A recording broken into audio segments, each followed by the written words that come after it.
They said the Black Shadow was only a story, an old tale whispered among villagers when the nights grew too long and the winds howled like wolves. But in our village, stories were more than just words. They carried warnings, sometimes curses. The legend spoke of a shadow that moved like smoke and took the form of the people you trusted the most. It didn't have a face of its own. It stole faces, familiar ones, and used them to call you into the darkness. Once you followed, you were never seen again.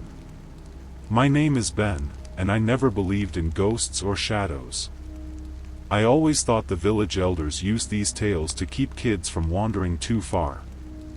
That was until the night we entered the woods. It was a summer night, the air still and too quiet. My friends, Tom, Chris, and Adam, were all just as bored as I was. We'd grown tired of hearing the same old ghost stories, and we wanted something real. We were 17 and thought we knew better than anyone else. Tom was the one who suggested we go into the forest near the old well. He joked about it like it was a dare.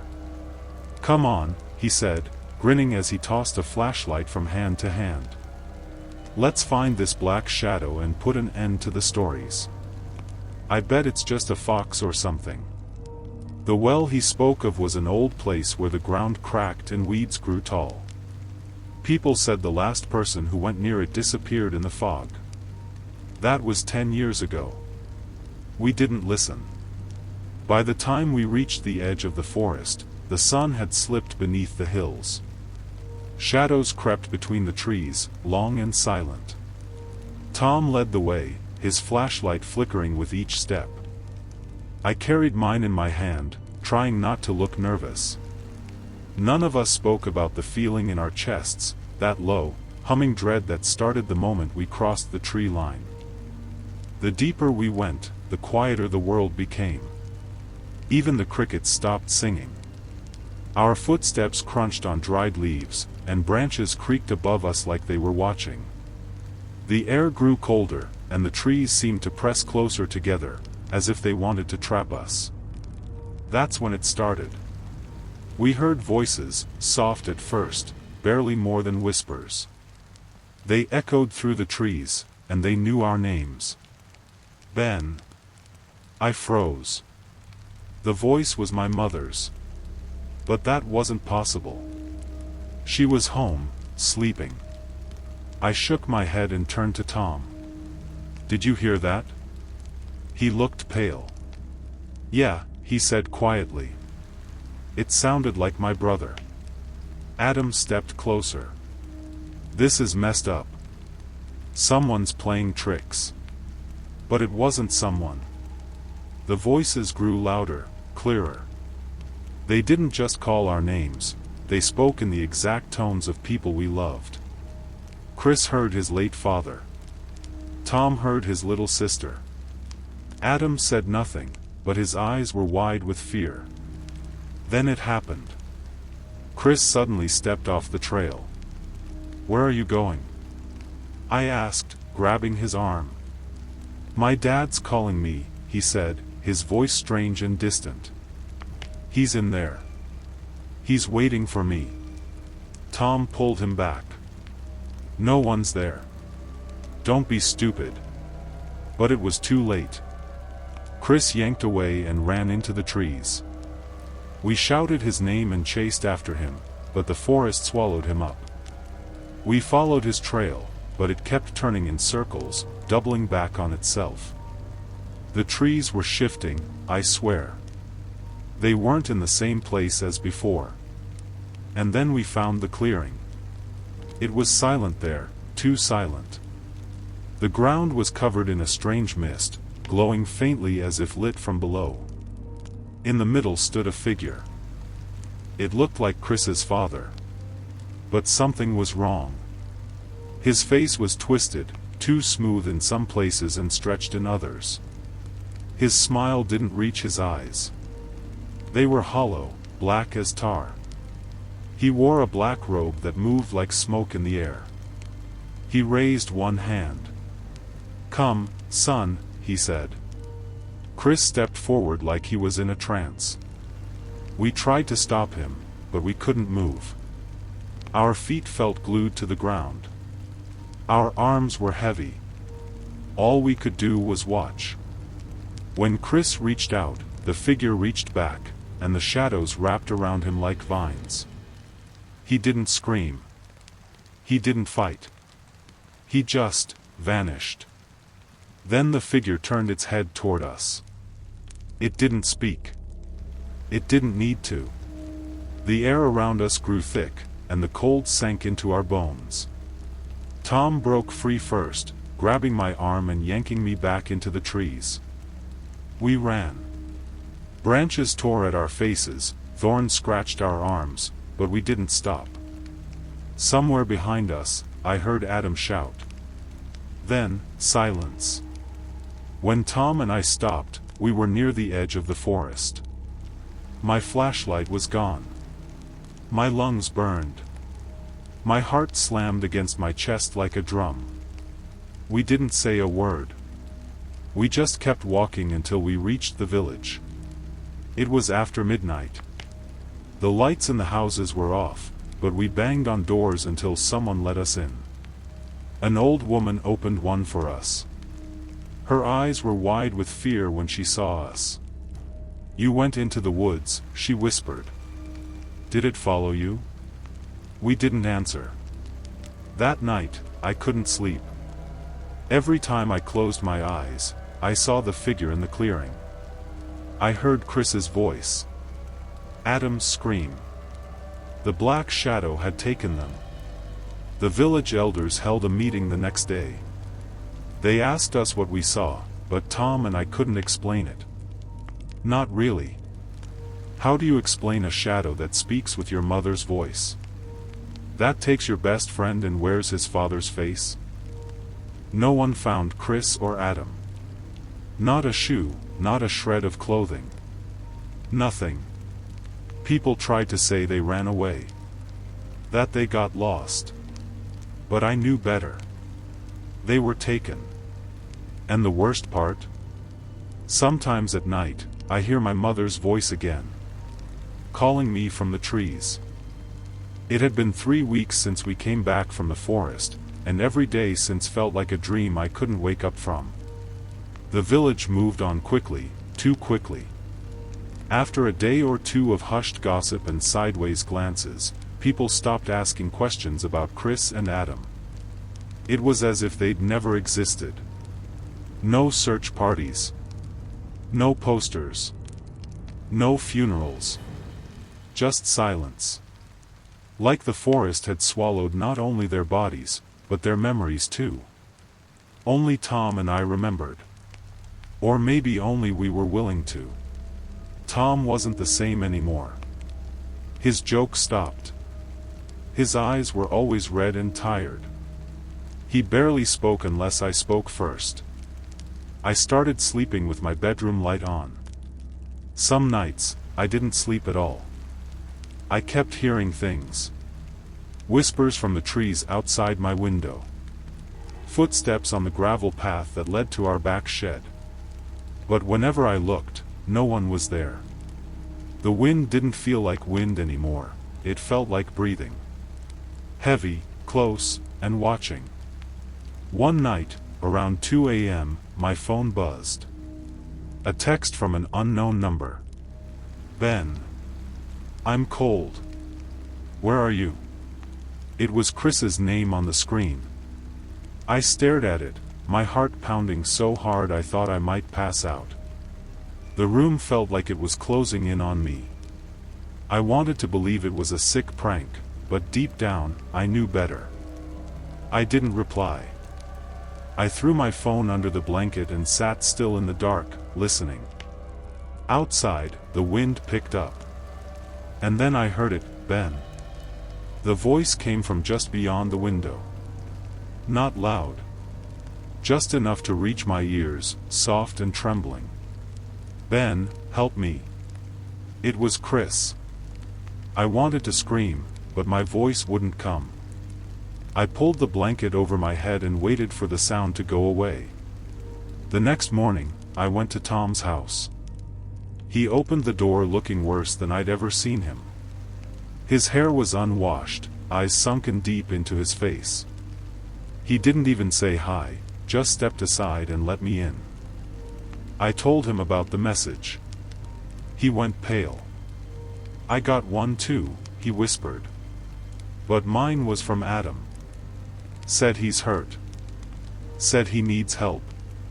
We sat in silence for a long time, listening to the hum of the fridge and the ticking of the old wall clock. "I think we have to go back," I said. Tom looked at me like I was insane. "Go back," he said. "Ben, we barely made it out. You saw what it did to them." "I know," I said. "But they're calling us. It means something. Maybe they're still alive." Tom didn't answer. He just stared at the floor like he was trying to weigh fear against guilt. That night, we packed flashlights, food, and matches. We didn't tell anyone. Not that anyone would have believed us. We entered the woods just before sundown. The trail was quieter than before, too quiet. Even the birds were gone. It felt like the whole forest was holding its breath. As we moved deeper, I kept thinking about the text. "I'm cold." What did it mean? Was Chris trapped? Alive? Or worse? We walked for what felt like hours before we found something new. It was a shoe, muddy, half buried in the dirt. It looked just like the ones Adam used to wear. Tom picked it up, turned it in his hands, then slowly dropped it again without a word. Not long after, the air began to change. It grew heavier. The trees seemed taller. The light behind us faded even though the sun shouldn't have been down yet. Our flashlights cast long, flickering beams, but they couldn't pierce the thick fog rolling in from nowhere. And then it started again. Voices. This time, they didn't whisper from afar. They were close. "Tom, where were you? Why did you leave me?" It was Adam's voice. Tom's breathing grew shaky. He stepped forward, scanning the trees with his light. "Adam," he called. "Where are you?" "Right here," the voice said. "Come help me. Please." I grabbed Tom's sleeve. "It's not him. You know it's not." But his eyes were locked on something in the mist. Then I saw it too. A figure standing just off the path. It looked like Adam, same hoodie, same jeans, but his head was tilted at an unnatural angle, like someone had broken it and never bothered to fix it. His skin was pale, stretched too tight across his face, and his smile was all wrong. Crooked. Too wide. Too calm. "Tom," it said in Adam's voice, "it's cold down here." Tom didn't move. He was frozen in place, eyes full of tears. I turned to him. "Look at me. That's not Adam. You know that." The figure stepped closer. The shadows behind it rippled. And then more voices joined. My mother's. My uncle's. Even my own voice, mocking, calling, pleading. The forest was alive with them. Like it had learned our fears, and now it was playing them back to us, louder and louder. I forced Tom to turn away. We started running. We didn't care where to. We just needed to get away. But the forest was different now. The trees didn't lead back to the trail. They twisted, bent, and blocked our path like they were alive. Every turn led to more fog, more shadows, more whispers. And then we found it. The clearing. Same as before, glowing mist, silent air, and in the center, the black shadow. But this time, it wasn't pretending to be anyone. It stood tall and dark, made of smoke and void, its edges shifting like waves in a black ocean. It didn't have a face, only the suggestion of one, like something trying to wear a human mask but failing. Tom froze beside me. And then, it spoke. Not in a voice we recognized, but in a voice that sounded like everyone. All at once. We are many. We are your guilt. Your memory. Your silence. I wanted to run, but my body was locked again. It moved closer. Shadows pooled around my feet. I saw faces inside them, Chris, Adam, others I didn't recognize. Some were children. Some were crying. Some just stared. We gave them what they asked for, the shadow said. And now you've returned to take their place. Then it reached toward Tom. He screamed, and I watched, helpless, as the shadows pulled him under. I tried to grab him, but he was already gone. The ground beneath me cracked. The air twisted around my head. And then, silence. I woke up outside the woods. Alone. Covered in dirt and ash. The sun was rising. The birds were singing again. I was the only one left. Back in the village, no one would look me in the eye. I knew what they thought. That I was insane. That I'd murdered my friends or lost my mind in the forest. Maybe they were right. Maybe I was never supposed to come back. But the worst part wasn't what I saw. The worst part is that they're still calling. Every night. And one day, I might answer. After Tom was taken, I stopped speaking for days. I didn't return to school. I didn't eat much. I hardly slept. I just sat in my room and stared at the floor, waiting. For what, I didn't know. Maybe for another message. Maybe for a face in the window. Maybe for the shadows to finish what they started. But they didn't come right away. For a while, I thought they were done with me, that I had been spared. But the silence I carried inside me was heavier than anything I had felt in the forest. A silence that wasn't just absence, but presence. The kind that grows and listens.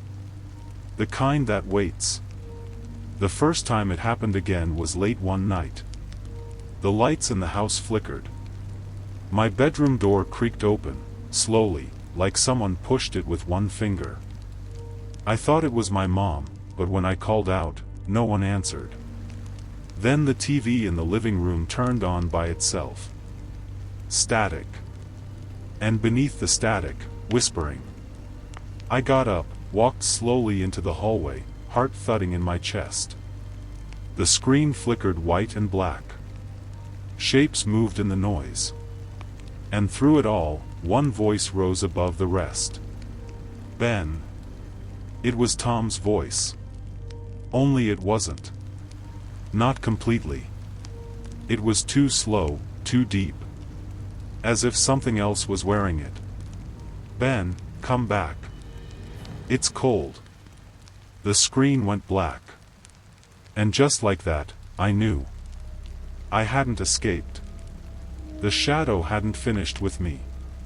It was letting me breathe, for now. But I had brought something back with me. Something that didn't belong in this world. I started seeing things in mirrors. Reflections that lagged behind. Faces that didn't match mine. Smiles that lasted a second too long. One morning, I walked past the bathroom and caught sight of myself staring back at me, but I hadn't gone in. I was still in bed. I knew what I had to do. I had to end it. I went back to the elders in the village.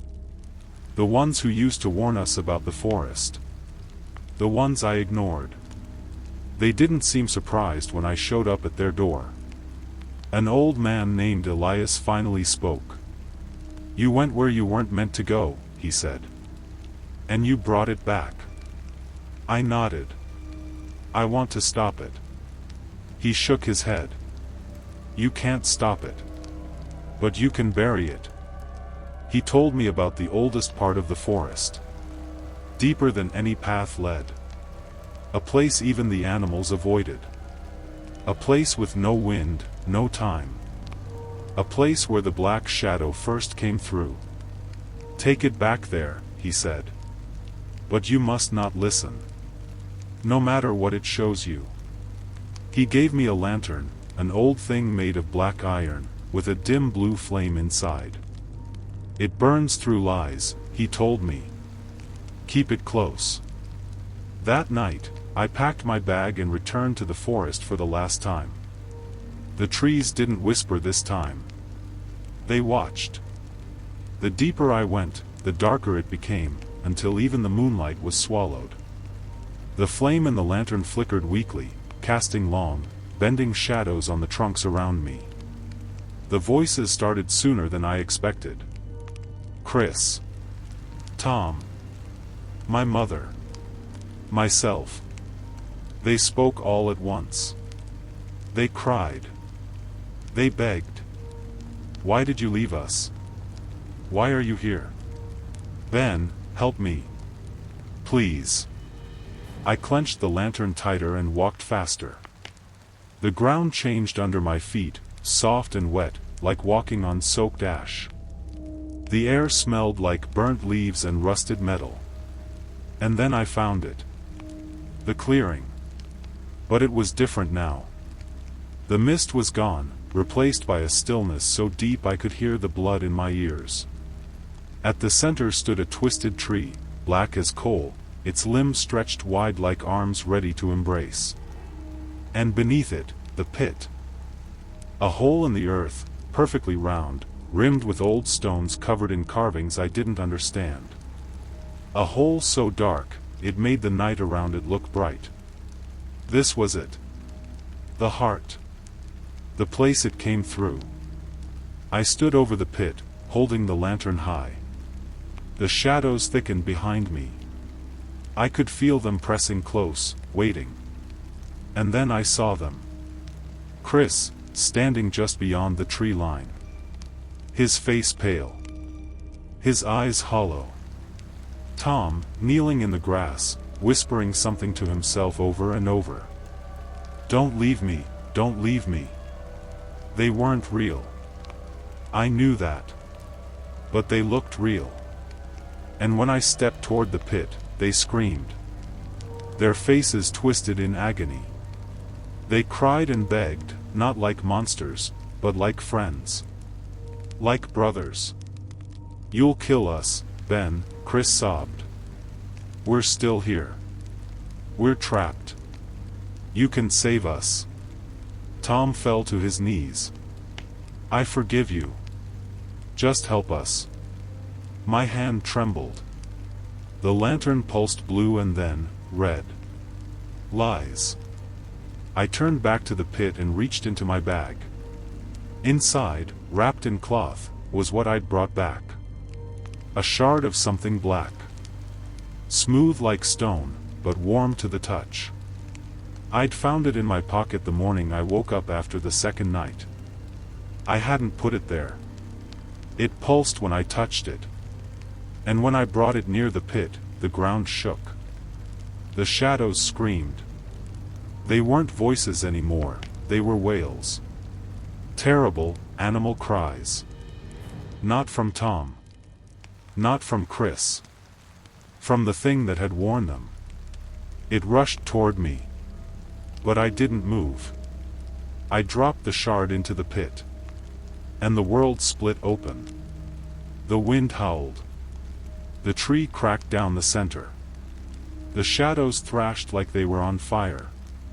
The lantern in my hand exploded in blue light, searing through the clearing. The pit closed in on itself. And then...